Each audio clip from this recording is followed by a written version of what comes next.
Finally আমরা এখন জঙ্গলে প্রবেশ করে গেছি, যেখানে আমাদের ডেস্টিনেশন। তো এখানে টোটাল 5টা টেন্ট আছে বললো, তো তার মধ্যে এটা আমাদের দেওয়া হয়েছে। তো এখানেই আজকে ট্রাভেল উইথ বিকাশ চ্যানেলের নতুন আরও একটা ভিডিওতে আপনাদের স্বাগত জানাই। আমি বিকাশ, আপনাদের ট্রাভেল বন্ধু, চলে এসেছি আজকে নতুন আরও একটি এপিসোড নিয়ে। আজকের এপিসোডটা একটু অন্য ধরনের। আজকের এপিসোডটা অ্যাডভেঞ্চার প্রেমীদের জন্য এক আদর্শ এপিসোড।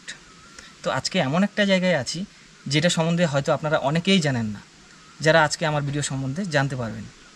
তো আজকে চলে এসেছি আমি একটা কাশিয়াংয়ের একদমই অফবিট লুপ্তপ্রায় একটি জায়গায়। ট্রি হাউসের মধ্যে ক্যাম্পিং করার সুবিধা রয়েছে এখানে। তো আমি তো চলে এসেছি, কিন্তু কি করে আসলাম সেই জার্নিটা চলুন আপনাদের সাথে শেয়ার করি। সো গাইস, আজকে যাচ্ছি আমি কাশিয়াং ট্রি হাউসে। এখন আমি আছি সিপাহীধরাতে। কাশিয়াং থেকে জাস্ট একটু সামনে সিপাহীধরা, সেখানে আপনারা শেয়ার গাড়ি করে বা পার্সোনাল কার করে চলে আসতে পারেন। এই যে দার্জিলিং থেকে আসতে ডান হাতে পড়বে, আর এইদিকে হচ্ছে কাশিয়াং। কাশিয়াং থেকে আসতে বাঁদিকে পড়বে এই সিপাহীধরা। তো এই সিপাহীধরা থেকে জাস্ট 1.5 কিলোমিটার ট্রেকিং করে যেতে হবে ইকো পালসে। তো পুরোটাই অফ রোড, এখানে আপনারা বাইক নিয়েও আসতে পারেন। রাস্তা কিন্তু খুব একটা ভালো নেই, না হলে ট্রেকিং করেও যেতে পারেন। এই যে এখানে ইকো পালসের বোর্ড দেওয়া রয়েছে, ঠিক এই রাস্তা ধরে কিছুটা ট্রেকিং করে আমরা এখন চলে যাব ইকো পালসে। তো চলুন, যেতে যেতে দেখা যাবে রাস্তাটা কীরকম।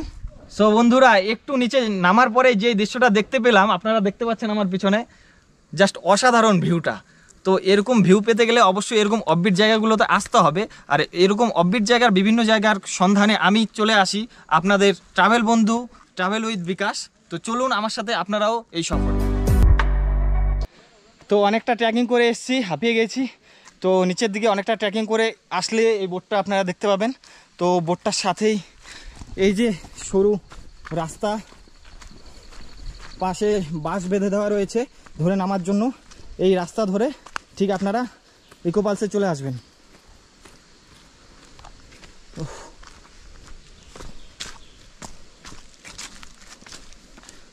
তো ইকো পালসে একদম যেখানে ট্রি হাউস টেন্ট, সেখানে কিন্তু আপনারা বাইক নিয়ে আসলে বাইক রাখতে পারবেন না।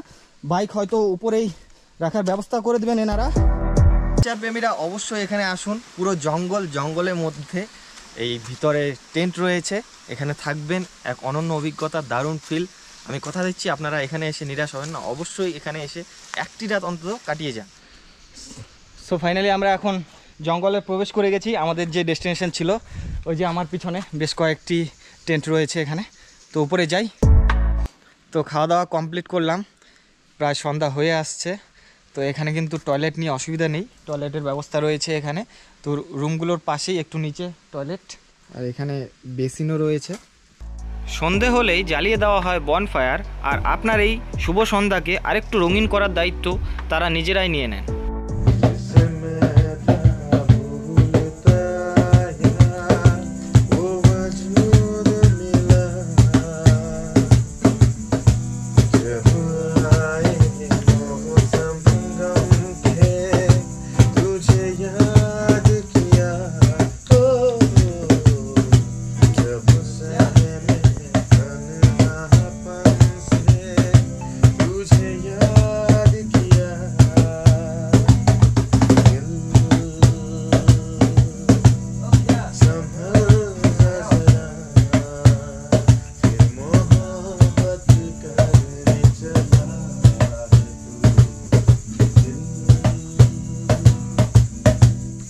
तो भैया, आपको आपके यहाँ पे आके बहुत अच्छा लगा। तो आप लोग की हर दिन ऐसे ही एंजॉय करते हो गेस्ट के साथ? जी जी, गेस्ट के साथ ऐसा ही एंजॉय करते हो आप? जी जी। तो भैया आपका नाम क्या है? जी, माई सेल्फ अनिवेश। भैया आपका नाम? श्वेत। और आपका नाम? নিকুঞ্জ। তো আপনারা দেখতে পাচ্ছেন এখানে কিন্তু সন্ধ্যের পর অনেক এনজয় হয়। বন্ধুরা, তো সকাল হয়ে গেল, আমরাও বেরিয়ে পড়েছি। জঙ্গল থেকে বাইরে বেরিয়ে উপরে উঠে একটু দেখবো এখান থেকে ভিউটা কেমন দেখা যায়। তো চারপাশে চা বাগান, এখনও চা বাগানের মধ্যে দিয়ে আমরা উপর দিকে উঠছি। সুদেব, হাই করে দে।